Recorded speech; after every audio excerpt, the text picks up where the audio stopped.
20 minutes de footing à l'ombre des bois de la Pince-Nardière. Pour cette matinée de reprise, le soleil brille, mais dans le ciel uniquement. Car pour son avenir, le Mans FC reste dans le brouillard. Championnat national ou CFA, c'est encore l'incertitude. On va tous, les uns les autres, être passés maîtres en l'art de s'adapter. Depuis 6 mois, on fait ça. Donc on continue.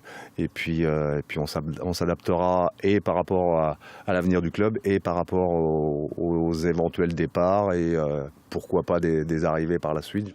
Sur le terrain, séance de décrassage et exercice au sol pour 17 joueurs seulement. Certains absents sont excusés, d'autres n'ont donné aucun signe. Pour les présents, l'envie d'avancer, mais il leur est difficile d'oublier la situation du club. On essaie de se consacrer au maximum au terrain.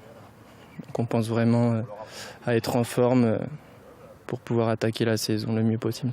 Nous, on part vraiment dans l'optique de repartir en national, donc on se prépare sereinement, mais pas à 100%, on va dire, comme on ne connaît pas encore la décision. Encore 2 semaines de patience avant l'examen de l'appel de la rétrogradation en CFA. En attendant, autour du terrain, ce matin, une petite quinzaine de supporters étaient présents, indéfectibles, fidèles. C'est vraiment une des pires reprises après les saisons qu'on a passées. C'est vraiment terrible. Sachant que dans 15 jours, tout peut s'arrêter, c'est vraiment abominable.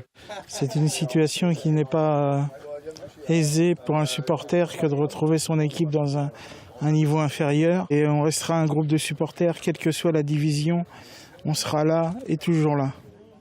Mais qu'en sera-t-il des joueurs, du staff et du club lui-même en cas de rétrogradation définitive? Réponse à partir du 15 juillet. Nous vous l'annonçons.